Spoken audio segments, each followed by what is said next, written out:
Her male best friend mocked me at dinner. She could do way better than you. I shut him down in front of everyone. She snapped, apologize or we're over. I smiled. I didn't say a word, but when she came home weeks later, she finally learned what done really means. For 3 years, my life with Anna felt solid, almost perfect. I'm a lawyer, and that means my workday is usually a front row seat to humanity's worst impulses. Divorce, fraud, betrayal, it all crosses my desk. But coming home to her was like stepping out of a storm into fresh air. She was my balance, my calm. Anna wasn't just beautiful, she was sharp, ambitious, working as a paralegal while aiming for law school. She had a fire in her, dreams bigger than the world around her, and I loved that about her. We were building something together, brick by brick. I had spent years restoring the house we lived in, not just for me, but for us. It wasn't just bills or expenses. It was investment. I was investing in the woman I wanted to marry. But through it all, there was this undercurrent, a low hum that wouldn't fade. His name was Leo.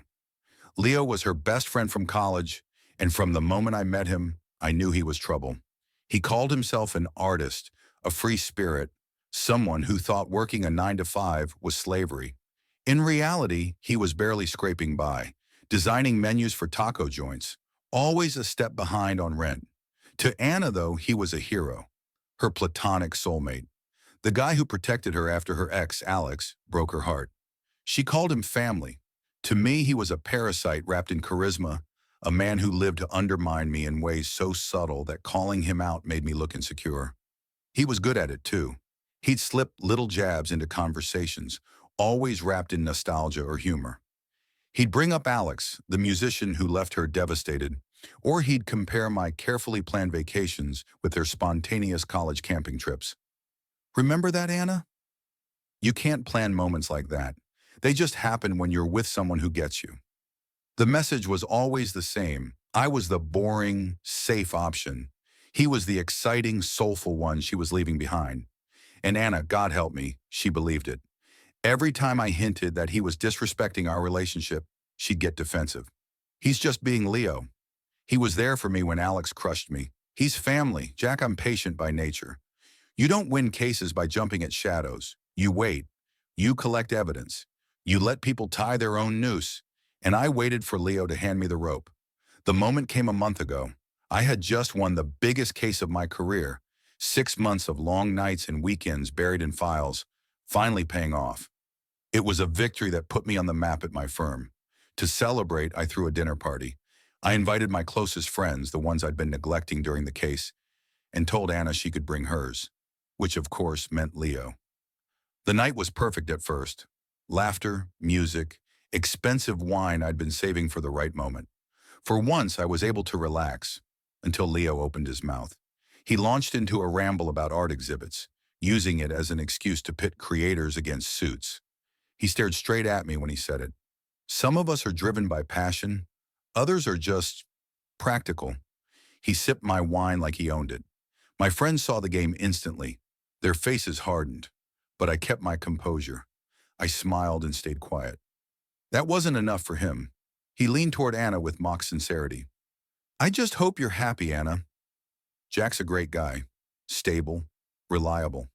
He made reliable sound like a curse.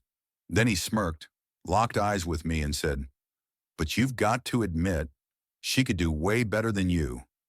The room froze. Anna blushed, staring at her plate. She wasn't angry at him. She was embarrassed by the scene. That's when it all clicked. The prosecutor in me took over. I set my utensils down and folded my hands. My voice was calm, cold. That's a bold claim, Leo. I'd love to hear your reasoning. In your expert opinion, what does better look like for Anna? He wasn't ready for cross-examination. He stammered, someone more on her level. A creative.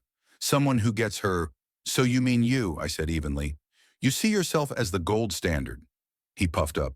I think I understand her better than anyone. Perfect. The rope tightened. Let's test that. Anna's in her second year of law school. Top program. Expensive. I'm paying for it, every cent. That's faith in her, in our future. What have you invested in her future, Leo? Other than your constant criticism of me? His face went pale. Anna whispered desperately, Jack, stop. I raised a hand. Not done. Her car, safe, reliable, gets her to school and back. I bought it. Meanwhile, you drive a convertible that breaks down every other month. Anna's had to loan you money, household money for repairs. Money that, by the way, only I put into that account. So in a very real way, Leo, I'm not just supporting Anna, I'm keeping your car on the road. A friend at the table snorted, trying to hide a laugh. Leo flinched like I'd slapped him. I leaned closer. And this house? I own it. I maintain it. You can't even pay rent without Anna covering for you. With my money. So let me summarize. You think a stable home, a safe car, and a fully funded education make me inferior. While you, an unemployed artist draining her resources, are the superior man. Is that correct? He couldn't answer. The silence was brutal. The man had been dissected in front of everyone. But instead of relief, Anna's face twisted in rage. She stood up, trembling. How dare you? You humiliated him in front of everyone. He humiliated himself, I said flatly. I just presented the evidence. Apologize to him, she hissed. Right now. Or we're over, that was it. The ultimatum. She wasn't choosing me. She was defending him. My love for her didn't fade. It was executed in that moment. I didn't shout. I didn't argue. I just smiled. A small, final smile. And I walked away. The fallout was immediate. She left that night with Leo, moving in with him in some grand gesture of loyalty. She probably thought I'd come crawling back, begging to fix things. But I didn't. I accepted her choice.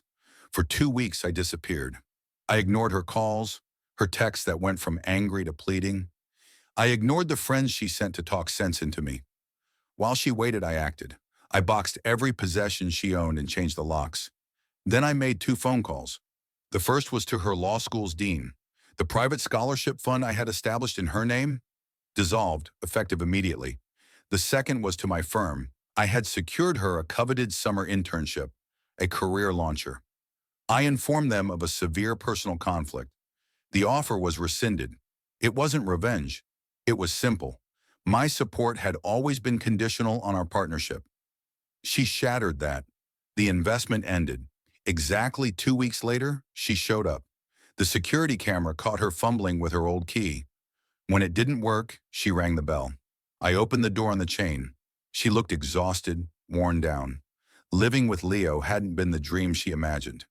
Jack, we need to talk, she whispered.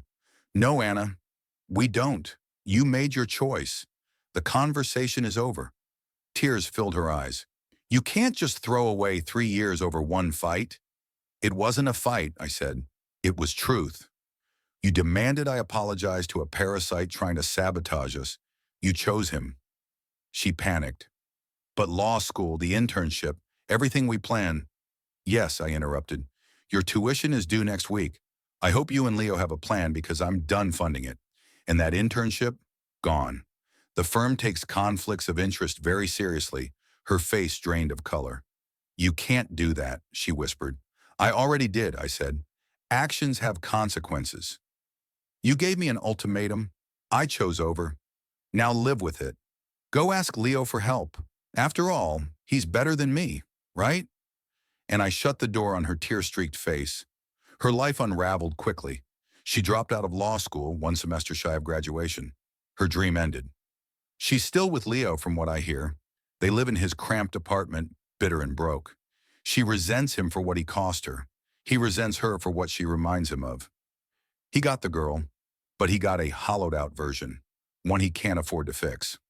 As for me, I didn't do this for revenge. I did it for clarity. A relationship is a contract, and she violated the most essential clause. Loyalty. My actions weren't punishment. They were enforcement. She wanted to know what done really means. Now she knows.